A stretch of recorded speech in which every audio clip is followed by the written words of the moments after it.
오늘은 성령 강림 후 마지막 주일입니다. 교회는 오늘 왕국주일로 예배합니다.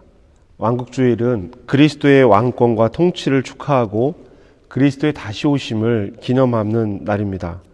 성령 강림 마지막 주일이며 교회력의 마지막 주일이기도 합니다. 시편 100편 2절과 3절의 말씀으로 예배의 자리에 나아가겠습니다. 기쁨으로 여호와를 섬기며 노래하면서 그의 앞에 나아갈지어다. 여호와가 우리 하나님이신 줄 너희는 알지어다. 그는 우리를 지으시니요 우리는 그의 것이니 그의 백성이요 그의 기르시는 양이로다. 아멘. 찬송가 85장, 새 찬송가 85장 함께 찬양하시겠습니다.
전능하사 천지를 만드신 하나님 아버지를 내가 믿사오며 그 외아들 우리 주 예수 그리스도를 믿사오니 이는 성령으로 잉태하사 동정녀 마리아에게 나시고 본디오 빌라도에게 고난을 받으사 십자가에 못 박혀 죽으시고 장사한 지 사흘 만에 죽은 자 가운데서 다시 살아나시며 하늘에 오르사 전능하신 하나님 우편에 앉아 계시다가 저리로서 산 자와 죽은 자를 심판하러 오시리라.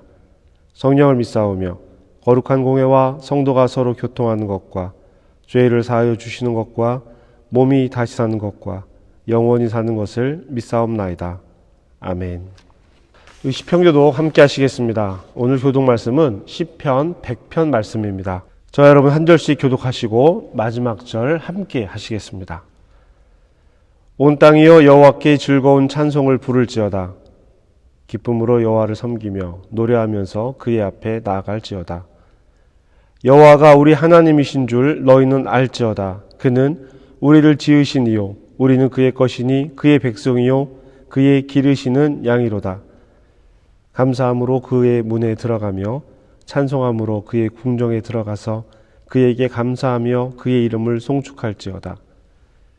여호와는 선하시니 그의 인자하심이 영원하고 그의 성실하심이 대대에 이르리로다.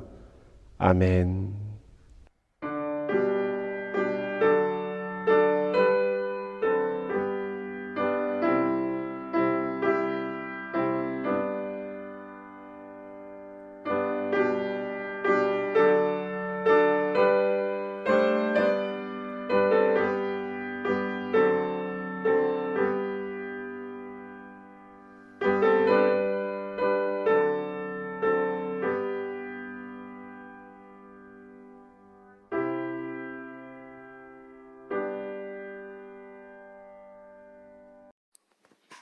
사랑의 하나님, 한 주간도 우리를 지켜주시고 거룩한 주일 주님께 예배할 수 있게 하심을 감사합니다.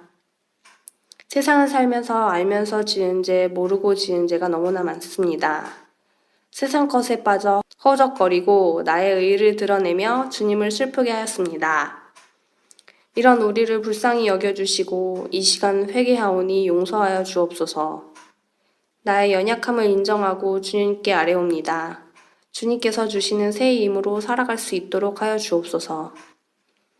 눈에 보이지도 않는 작은 바이러스 코로나19로 인하여 전 세계가 혼란에 빠지고 아픔과 고통으로 몸부림치고 있습니다. 내일이 보이지 않고 어떤 계획을 세우고 무엇을 해야 할지도 모르겠습니다. 믿고 의지할 것은 주님뿐임을 알게 하시는 이 시간, 우리 삶의 주인 되시는 주님께 더 다가가고 따를 수 있는 믿음의 자녀들 될 수 있게 도와주시고 우리의 불안한 마음도 어루만져 주시옵소서. 혼란한 시기에 예배드림이 기쁨 될 수 있게 하신 주님, 상황으로 인해 모두 함께 한자리에서 예배드릴 수는 없지만 예배드리는 각자의 자리에서 동일한 은혜로 함께하여 주옵소서. 오늘 말씀 전하실 고영기 목사님께도 함께하시어 주님의 일할 때 지치지 않고 힘 주시고 능력 주시어 주님의 계획대로 일할 수 있도록 도와주시옵소서. 목사님을 통해 듣는 생명의 말씀, 능력의 말씀으로 내 삶이 변하고 회복되어지기를 소망합니다. 주님, 우리의 신앙생활이 습관적이거나 숙제처럼 여겨지는 것이 아니라 세상 어떤 것보다 귀하고 우선시되게 하시며 그러한 삶 속에서 우리가 영적으로 충만하게 살게 하여 주옵소서. 또 채워주신 그 사랑 함께 나누는 귀한 삶 되게 하옵소서. 우리의 기도를 들어주시고 이 예배를 받아 주옵소서. 예수님의 이름으로 기도합니다. 아멘.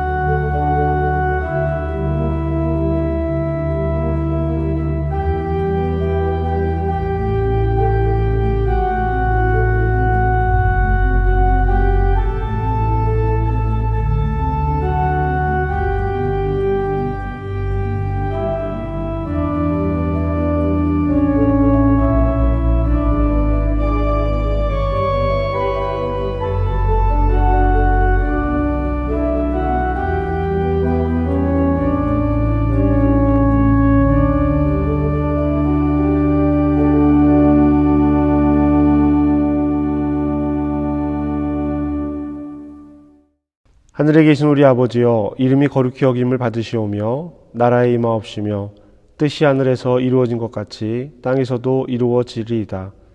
오늘 우리에게 일용할 양식을 주시옵고 우리가 우리에게 죄 지은 자를 사하여 준 것 같이 우리 죄를 사하여 주시옵고 우리를 시험에 들게 하지 마시옵고 다만 악에서 구하시옵소서. 나라의 권세와 영광이 아버지께 영원히 있사옵나이다. 아멘. 이 시간 우리 하나님께 드리는 예물을 봉헌하겠습니다. 찬송가 348장, 새 찬송가 213장 1절과 5절을 찬양하시면서 준비하신 예물 귀하게 구별하여서 하나님께 드리겠습니다.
봉헌 기도드리겠습니다.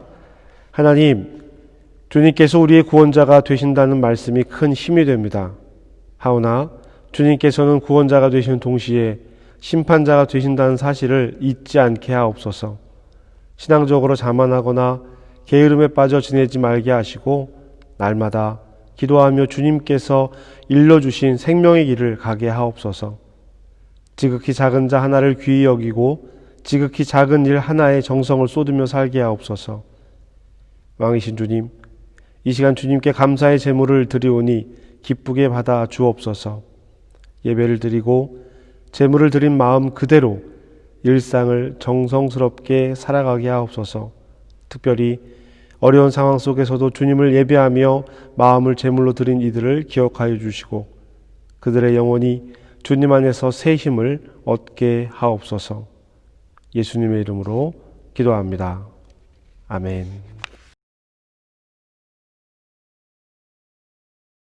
이로 말미암아 주 예수 안에서 너희 믿음과 모든 성도를 향한 사랑을 나도 듣고 내가 기도할 때 기억하며 너희로 말미암아 감사하기를 그치지 아니하고 우리 주 예수 그리스도의 하나님 영광의 아버지께서 지혜와 계시의 영을 너희에게 주사 하나님을 알게 하시고 너희 마음의 눈을 밝히사 그의 부르심의 소망이 무엇이며 성도 안에서 그 기업의 영광의 풍성함이 무엇이며 그의 힘의 위력으로 역사하심을 따라 믿는 우리에게 베푸신 능력의 지극히 크심이 어떠한 것을 너희로 알게 하시기를 구하노라.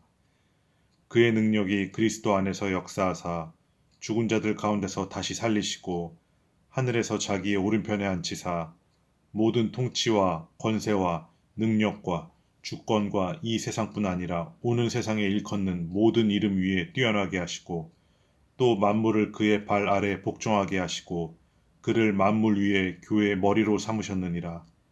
교회는 그의 몸이니 만물 안에서 만물을 충만하게 하시는 이의 충만함이니라. 주 예수 그리스도의 평강이 여러분과 함께 하길 바랍니다. 제가 데살로니가 교회를 말씀드리면서 데살로니가 교회는 문제가 없었다라는 말씀을 드렸죠. 단지 재림에 대한 곡해, 재림의 때와 내용에 대한 오해가 있었다라고 말씀을 드렸습니다. 신앙과 교회 생활에 문제가 없었다는 뜻이죠. 물론 데살로니가 후서에 가서 보면 이 재림의 때에 대해서 더 심각하게 받아들였던 사람들이 일정의 문제를 일으키는 것으로 등장을 하기는 합니다. 그런데 데살로니가 전서를 기준으로 해서 보면 아직 큰 문제는 아니었습니다. 그래서 바울은 데살로니가 전서에서 데살로니가 교회를 칭찬했었죠. 제가 이 말씀을 여러분에게 전하면서 보통 다른 바울의 서신들에서는 교회의 문제를 지적하고 그 문제 해결을 위해서 편지를 보냈었다라고 말씀을 드렸었습니다. 그런데 오늘 이 교회, 에베소 교회에도 어떤 교회에 대한 문제가 등장하지 않습니다. 에베소서의 교회와 성도의 문제가 등장하지 않는 것은 에베소 교회가 어떤 문제를 가지고 있지 않았기 때문이 아니라 이 에베소서는 에베소 교회 하나를 위해서 보낸 편지가 아니라 에베소와 그 근방 아시아에 있는 교회들에게 함께 보낸 편지였기 때문입니다. 에베소는요, 아시아를 상징하는 말이에요. 그래서 바울도 에베소와 아시아를 혼용해서 사용하기도 합니다. 우리가 아테네 하면 그리스 이렇게 딱 떠오르는 것처럼 에베소는 당시 아시아를 상징했던 그런 도시였습니다. 이 에베소서는 에베소와 그 주변 지역들의 교회들에게 함께 보내는 바울의 서신, 바울이 감옥에서 보내는 편지였습니다. 그래서 어느 한 특정 교회의 문제에 대해서 이야기를 하고 있지 않은 것이죠. 에베소서는 두 가지 내용으로 구분해서 볼 수가 있습니다. 1장부터 3장까지의 내용과 4장, 5장, 6장까지의 내용입니다. 1장부터 3장은 성도의 정체성에 대해서 이야기하고 있습니다. 그리고 4장부터 6장까지는 1장에서 3장에서 이야기한 그 정체성을 가진 성도들의 삶에 대해서 기록을 하고 있습니다. 저는 이 내용의 주제를 질서라고 생각을 합니다. 물론 에베소서뿐만이 아니라 성경의 모든 내용들이 그 질서에 대한 내용을 담고 있긴 합니다. 무엇을 따라 어떻게 살아갈 것인가. 이것이 삶의 질서에 대한 이야기입니다. 에베소서는 6장의 짧은 성경이긴 하지만 이 질서에 대한 내용을 잘 담고 있습니다. 특히 성도의 정체성에 대해서 이야기하는 1장에서 3장에서는 바울의 편지를 받는 사람들과 그 주변 사람들, 그러니까 편지를 받는 사람들과 그 주변 사람들을 비교하듯이 이야기를 하고 있습니다. 이미 에베소와 주변 교인들에게는 이전의 삶이에요. 그들은 복음을 받아들였으니까 이전의 삶입니다. 그러나 현재에도 그들은 내가 살던 이전의 삶을 살아가고 있는 그 사람들과 함께 그 사람들에 둘러싸여서 삶을 살아가고 있는 것입니다. 이방인의 삶에 대해서 너희도 이전에 그렇게 살았잖아. 너희는 허물과 죄로 죽었던 삶이었잖아. 그때 너희는 세상 풍조를 따랐었잖아. 공중권세 잡은 자들의 삶을 따랐던 적이 있잖아 라고 이야기를 하는 것입니다. 이전에는 육체의 욕심을 따라 육체와 마음이 원하는 것을 자기 마음껏 하며 살았던 적이 있었잖아 라고 이야기를 해주는 거예요. 계속 비교하듯이 말을 합니다. 비교하면서 말을 해요. 어느 한순간이라도 마음을 잃어버리면, 정체성을 잃어버리면 이전의 삶으로 돌아가지 않겠느냐라고 이야기하는 것처럼 보입니다. 복음 밖에 있던 사람들이 복음의 능력을 만났습니다. 그리고 달라졌어요. 그 달라짐의 기준이 정체성입니다. 그리고 그들의 삶은 그 정체성을 따라 새로운 삶의 질서를 갖게 되었죠. 그래서 자꾸 이전 사람들과 비교하는 것처럼 이야기를 하고 있습니다. 예수를 믿고 복음을 받아들인 지 얼마 되지 않았거든요. 그래서 반면교사처럼 주변 사람들을 이야기하고 있는 것입니다. 이 질서, 여러분 질서는 무엇이라고 생각하십니까? 질서는 순서일 것입니다. 순서는 삶의 우선순위를 이야기하는 것이겠죠. 우선순위. 여러분 우선순위란 말이 어떤 의미로 다가오십니까? 여러분 혹시 집을 구해보신 적이 있으시지요? 집을 구입하기 위해서 집을 알아보시기도 하시고 또 많은 경우는 집을 매달 살기 위해서 집을 알아보는 경험들을 가지셨을 것입니다. 여러분 집을 구할 때, 여러분에게 집을 구할 때 우선순위가 있었을 것입니다. 무엇이 우선순위였습니까? 어떤 사람은 교통을 우선순위로 둘 수 있습니다. 또 자녀를 둔 사람들은 환경과 교육 환경을 선택의 우선순위로 둘 수 있겠지요. 방은 몇 개인가? 햇볕은 잘 들어오는가?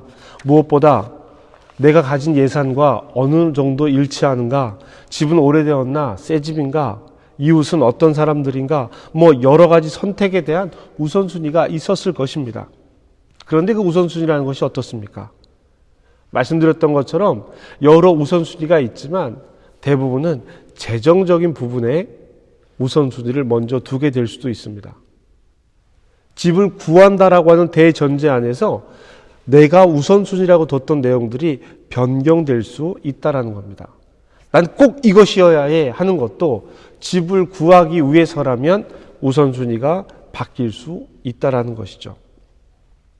여러분, 제가 여기에서 여러분에게 한 가지 질문을 드리겠습니다. 집을 구하는 조건에 대한 우선순위에 대해서 말씀을 드렸는데요.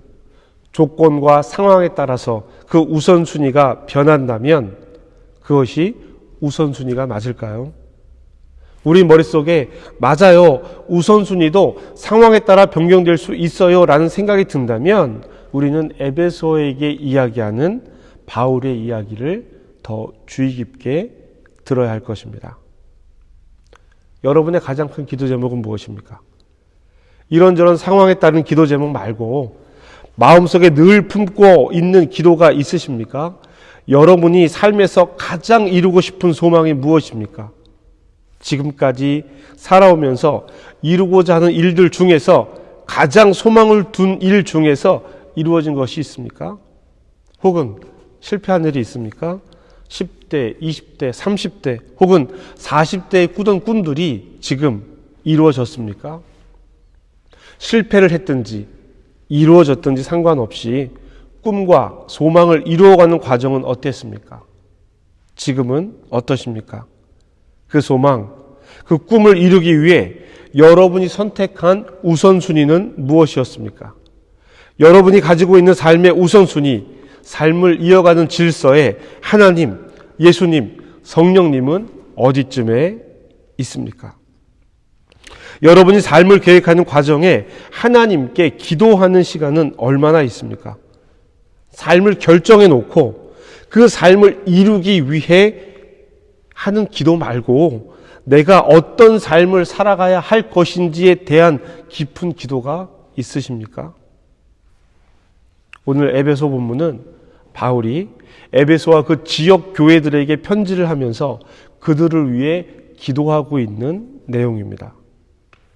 성도들을 위해서 중보기도 하고 있다. 나는 이런 기도로 여러분을 위해서 기도하고 있습니다. 라고 말하는 내용이죠. 저는 바울이 모든 교회, 에베소 교회뿐만이 아니라 모든 교회를 위해서 기도할 때마다 이 기도를 하나님께 드렸을 것이라고 생각을 합니다. 어떤 교회를 위해서 기도할 때는 문제 해결을 위해서 그들에게 어떤 답을 보낼 것인가를 기도했을 것입니다. 어떤 교회를 위해서 기도할 때는 후원에 감사하는 마음으로 그 후원과 신앙의 격려를 위해서 기도했을 것입니다. 그러나 다른 어떤 그런 기도보다 이 기도가, 오늘 본문에 기록되어 있는 이 기도가 가장 우선된 기도가 아니었을까 합니다. 기도의 내용을 한번 살펴보도록 하겠습니다. 첫 번째 기도는요, 성도들이 복음을 제대로 알고 복음의 능력 안에서 살아가기를 기도합니다. 17절부터 19절까지의 내용입니다. 17절부터 19절까지 내용. 제가 말씀을 시작하면서 에베소서가 두 부분으로 나누어져 있다라고 말씀을 드렸잖아요. 기도의 내용도 두 부분으로 나누어져 있습니다. 17절에서 19절까지는 1장부터 3장까지의 내용으로 이루어진 기도입니다. 17절 말씀 함께 보시겠습니다. 우리 주 예수 그리스도의 하나님 영광의 아버지께서 지혜와 계시의 영을 너희에게 주사 하나님을 알게 하시고, 바울은 그리스도 예수와 그의 아버지 하나님 그리고 지혜와 계시의 영 성령님을 성도들이 알기를 첫 번째로 기도합니다. 그리스도 되신 예수님과 영광의 하나님 그리고 계시의 성령님을 성도들이 잘 알기를 기도합니다. 그리스도 되신 예수님과 영광의 하나님 그리고 계시의 성령님을 통해 이루고자 하는 일이 무엇일까요?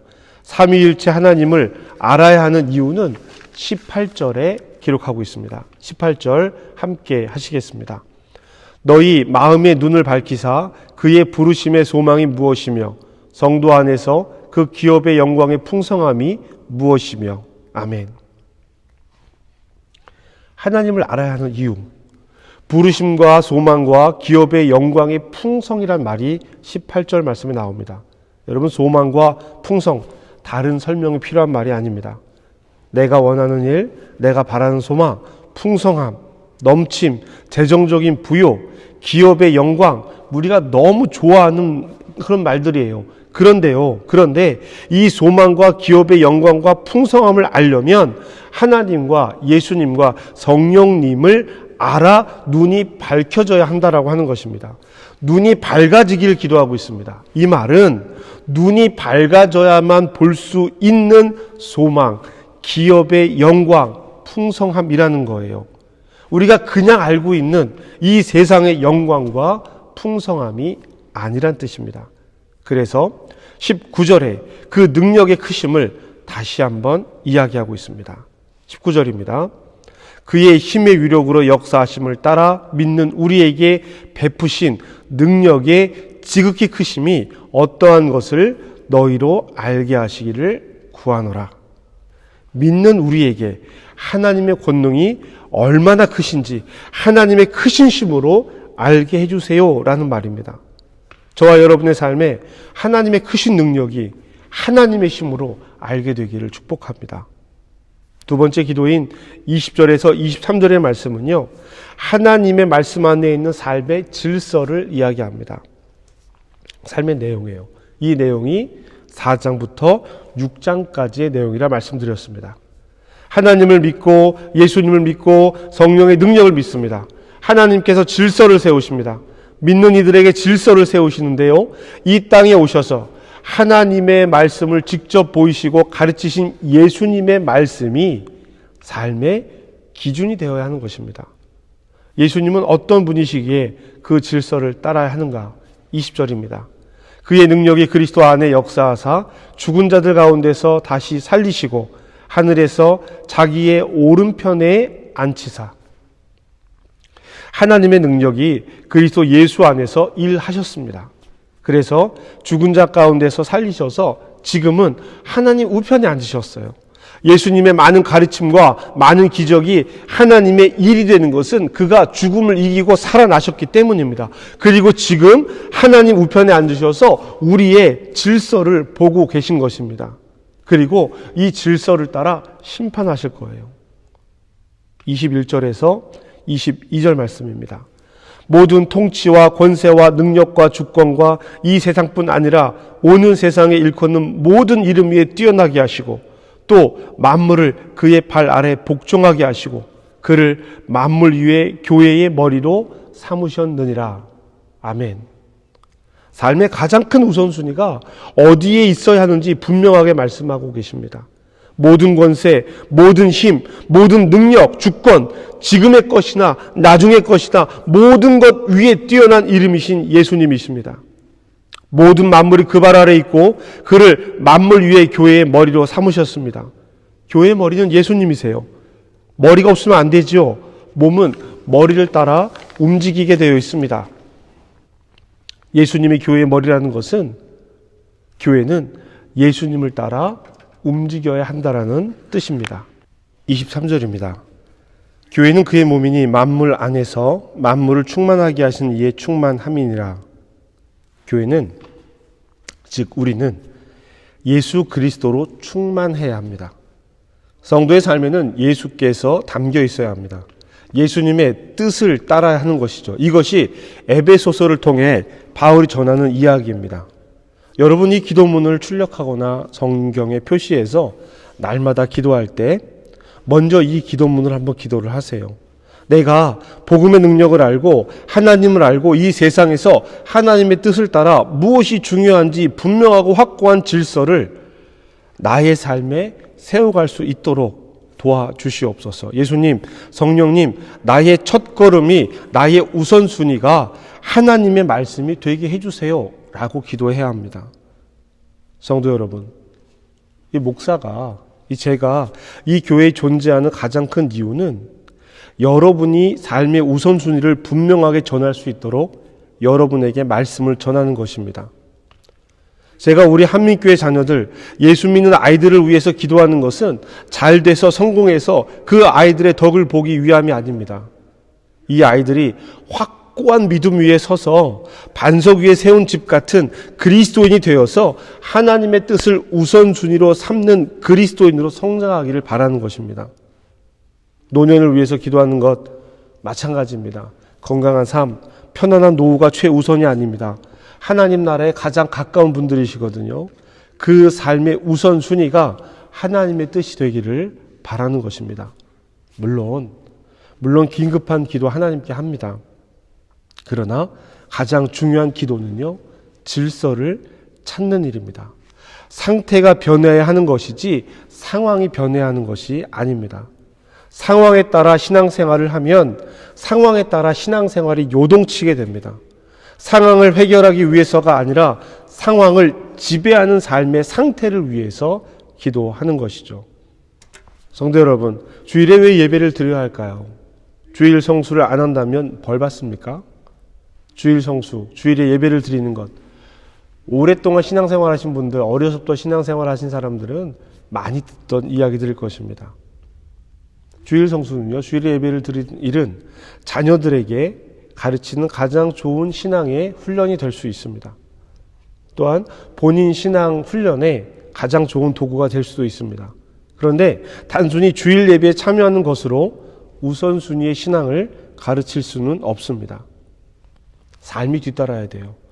에베소서 4장 6절의 삶이 뒤따라야 합니다. 삶이 그렇게 되려면 에베소서 1장에서 3장에서 기록하고 있는 정체성이 확고히 서야 합니다. 이 모든 일이 어우러져서 주일에 예배 드리는 것으로 나타나는 거예요. 그렇지 않고 주일 예배만 드리면 오히려 신앙생활에 방해가 됩니다. 나는 예배는 잘 드리고 있어, 괜찮아 라고 하는 자기 위안을 삼게 되는 것이죠.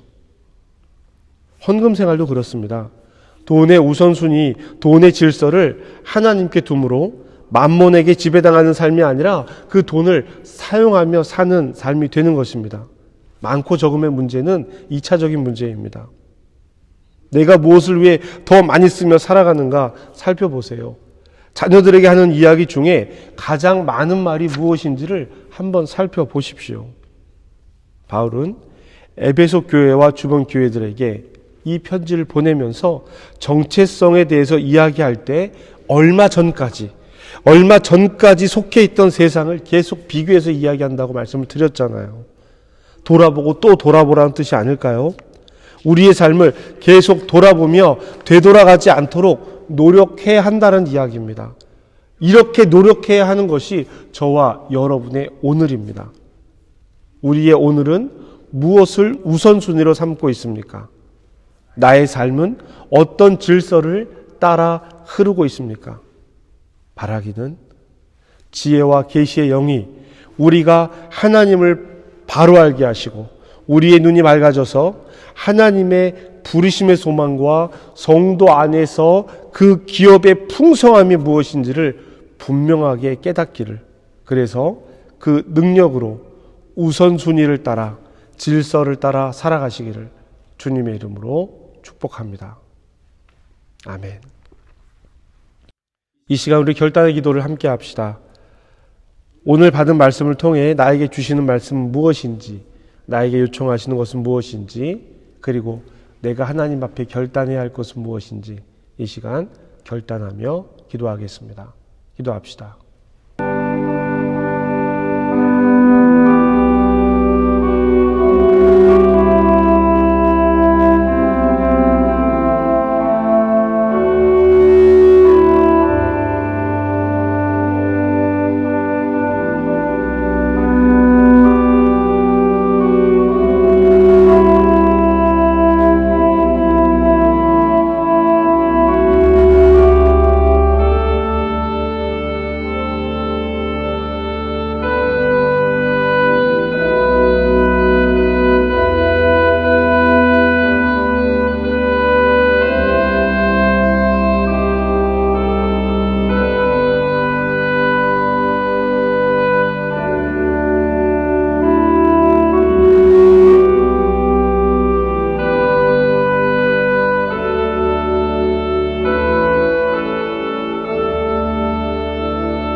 하나님, 오늘 우리가 말씀을 들었습니다.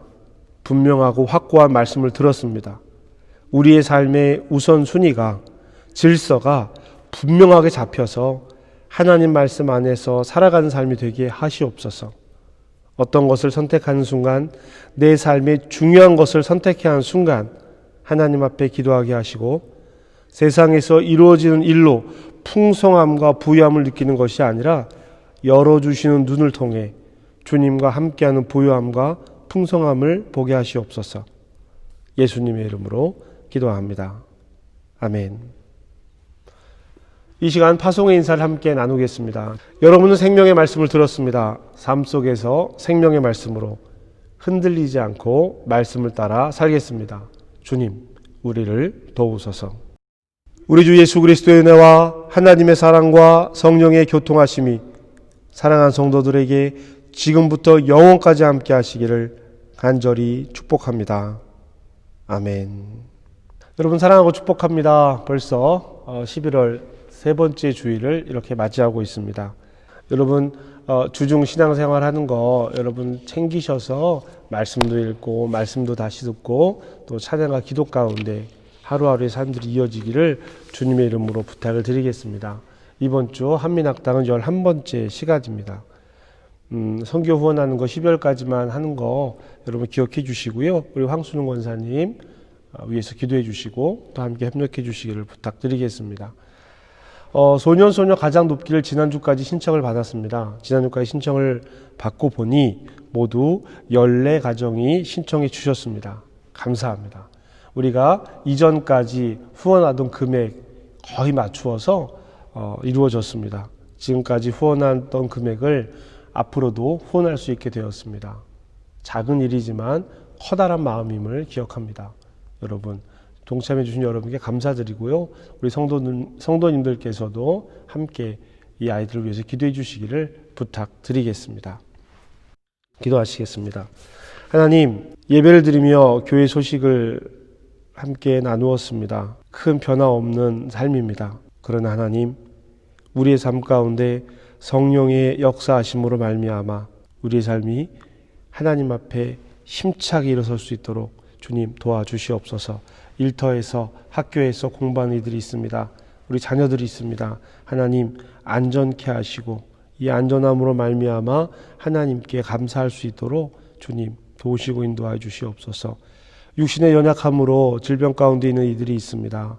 하나님 마음과 생각의 길을 지키셔서 하나님 무엇을 향해야 할지 다시 한번 고백하고 결단하는 시간이 될 수 있도록 주님 인도하시고 함께하여 주시옵소서. 모든 것 가운데 함께 하시는 예수님의 이름으로 기도합니다. 아멘.